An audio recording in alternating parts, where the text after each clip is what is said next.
What is going on, everybody? My name is Tyler. You're watching Mom's Basement MMA, and joining me on the program today is a very special guest. He is the former two-time Eternal MMA Lightweight Champion, and very soon, February 8th, he's going to be fighting for the Eternal MMA Welterweight title. My friend David Martinez is on the program today. David, welcome back to the show, and Happy New Year. Happy New Year, brother. It's a pleasure to be back on with you.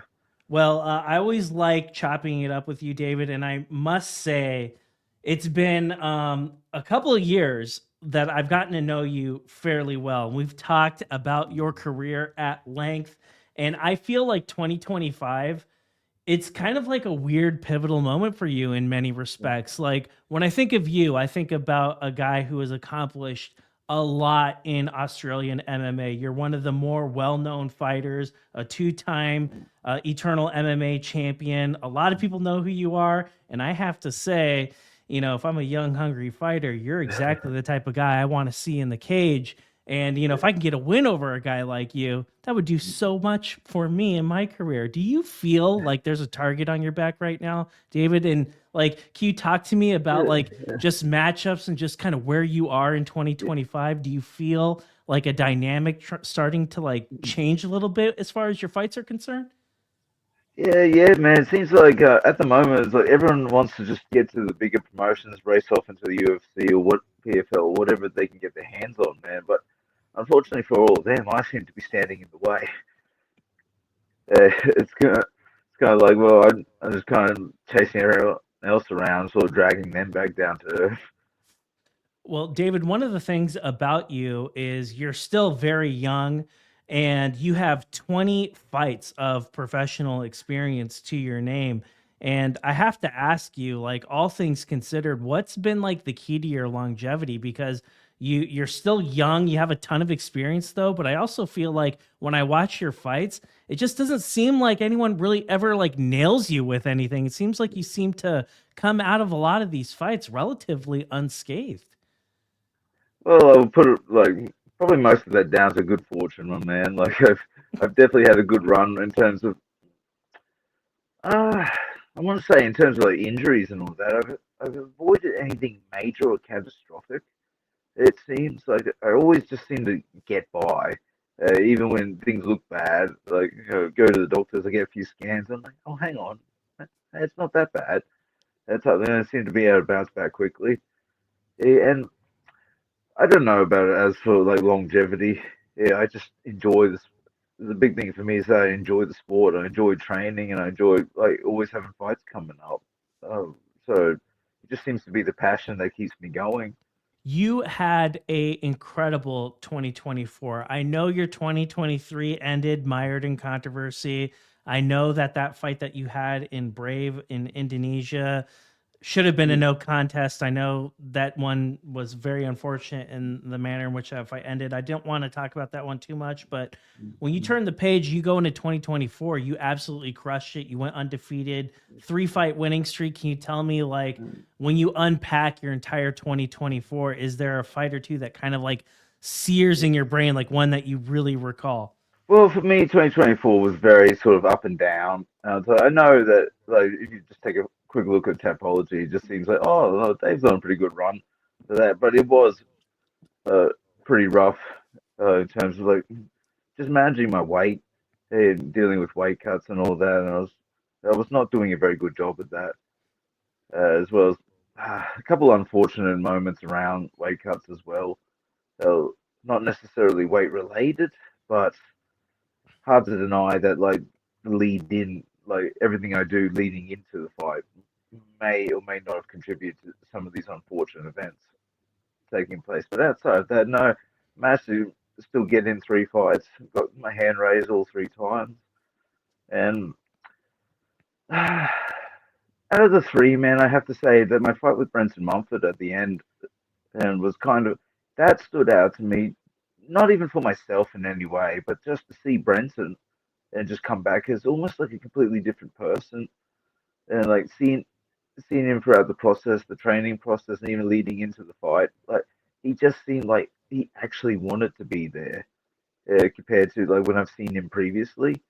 And for me, that was like that was pretty special to see. Like being good friends with Mumford ever since we fought, and we've trained down freestyle, and I've trained with him at CMBT, and but just to see the change in him, like to see him actually enjoying it and the whole process, like that was pretty special for me. And Well, even though it's not, you two oh gentlemen sorry, put like on an absolute banger of a fight that was back at Eternal 90. Like that was crazy. And I have to say, Mumford, like he came out and he came out very, very aggressive. Was that the sort of fight you were anticipating at Eternal 90 when you shared the cage with him? I was not expecting that start from him, brother. I was expecting him to be more like his usual self. Well, what I've come to expect from him, more measured and like sort of paced. But no, he came out and freaking and pulled off that spinning wheel kick, clipped me on the side. I'm like, uh oh, and and then just had to go into damage control mode from there. Well, I feel like the turning point in that fight was when you got that single leg. You got the single leg. That fight makes it down to the canvas. And in my opinion, it just seemed like you're the shark and there's blood in the water. And it's really only going to be a matter of time until you figure something out. Like, did you feel the tide of the fight starting to sway in your favor once you got that single on him? Yeah, once the fight hit the floor, yeah, definitely started to feel a bit more in control. But before then, it was kind of like having to deal with a turbulent storm. Uh, uh, I think for me though, the changing point was when I clipped him with that check hook as he was coming through. Because then like he hit the floor and we both just looked at each other like, did that just happen? And then he shot on me, and I was like, hang on, Brentin, this is off script, bro. What are you doing? Well, you absolutely turned in a banger. And for people who may not be very familiar with you, that fight happened at, and correct my math here, but 77 kilos. Am I right? Okay, Yes, so that's like, right. so for people up my way, that is the welterweight limit. David, obviously typically fought at the lightweight limit, and that was like a fight that happened up a weight class. So I wanted to ask you, and you've alluded to it previously, what was kind of like the driver in competing up at welterweight? Well, for me, man, I was just having a lot of trouble with like back-to-back weight cuts and just trying to force my body to go through things that just didn't want to. And it was like, maybe I got to take a break from fighting for a bit to let the body recover a bit. But then Eternal offered me this fight at welterweight, and I was like, you know what?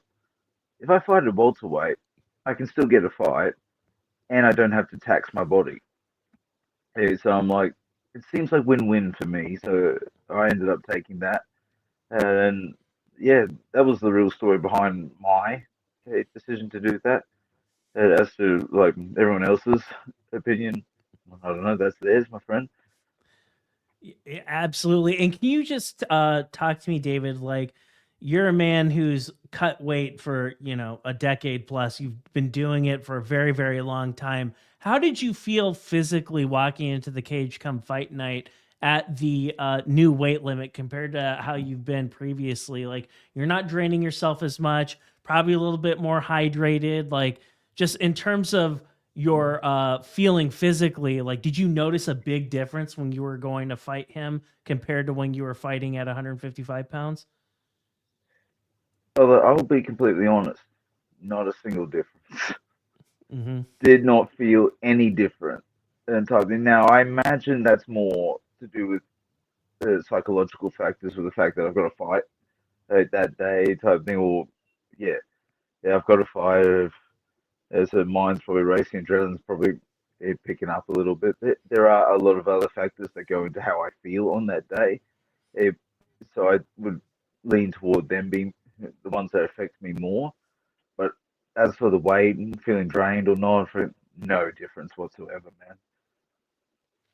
Well, here we go. You went ahead, you got the job done here in that most recent contest. and now relatively quick turnaround, and you have a big opportunity at your fingertips here, competing for the Eternal welterweight title. Before I ask you about your title shot, can you tell me, as far as training is concerned, it sounds like you've had some changes and are mixing it up a little bit as far as your training partners and whatnot are concerned. Can you tell the good people out there what you've been doing to prepare yourself for camp this go round? Yeah, man. So over the course of the last three fights, including this one, like I've started to move more of my camp down toward training with Team Compton and the boys down there. Yeah, I just find that uh, yeah, up on the sunny coast, I just don't have the same training partners at the moment.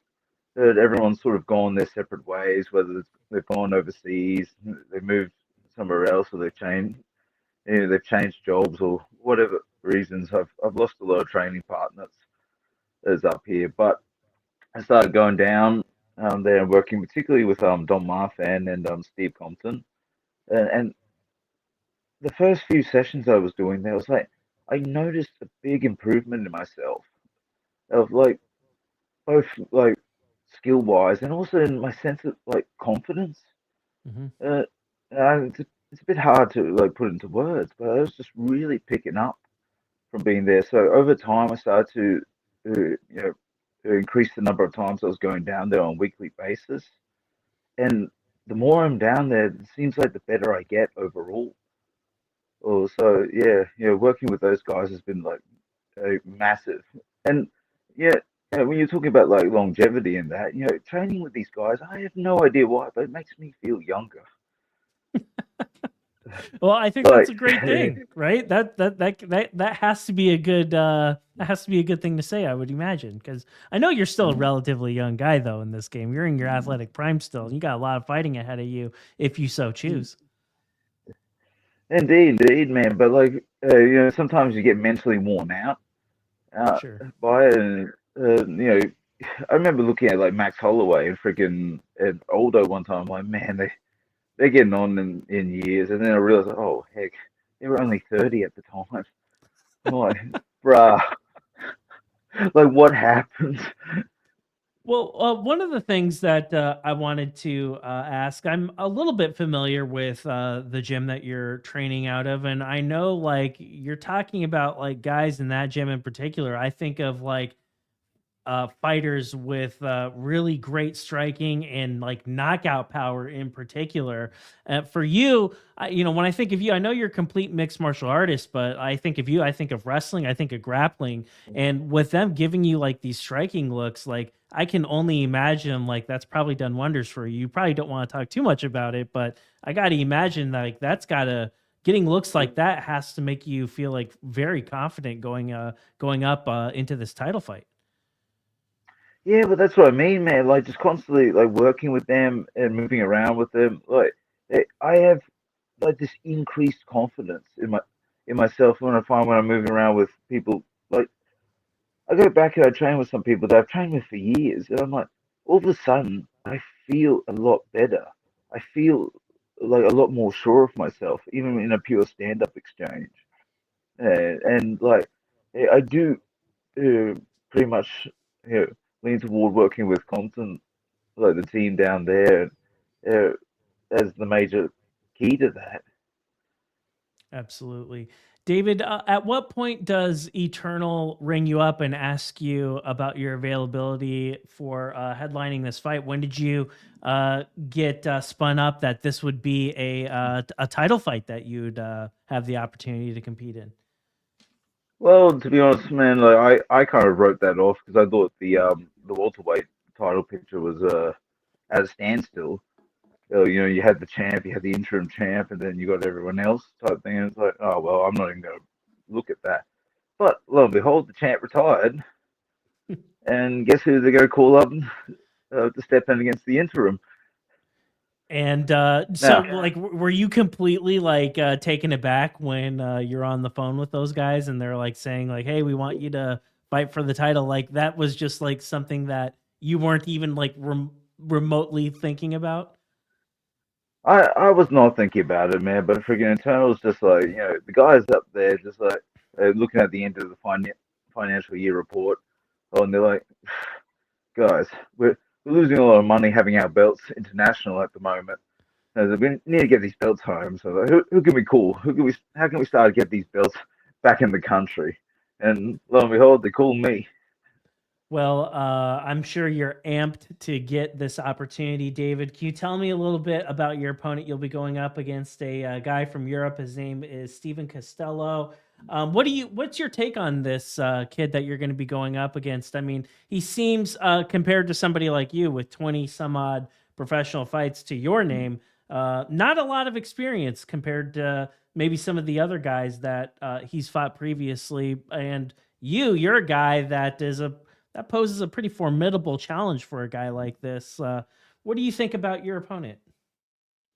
Yeah, man, this fight's really going to come down to my experience versus his size, I would say. He looks like a pretty big, imposing guy, even for welterweight.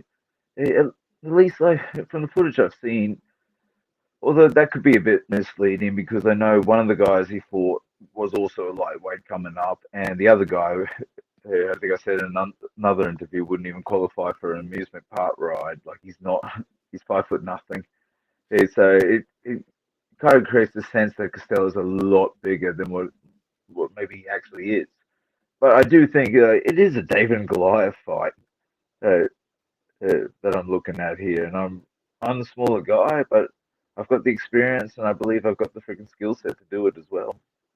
Now, here's the other thing to think about playing devil's advocate. Somebody with your skill set, somebody who is a very good wrestler and knows a thing or two about grappling, being the smaller man in a way would almost be an advantage. Indeed, man. Like there are factors that play into my hand as well.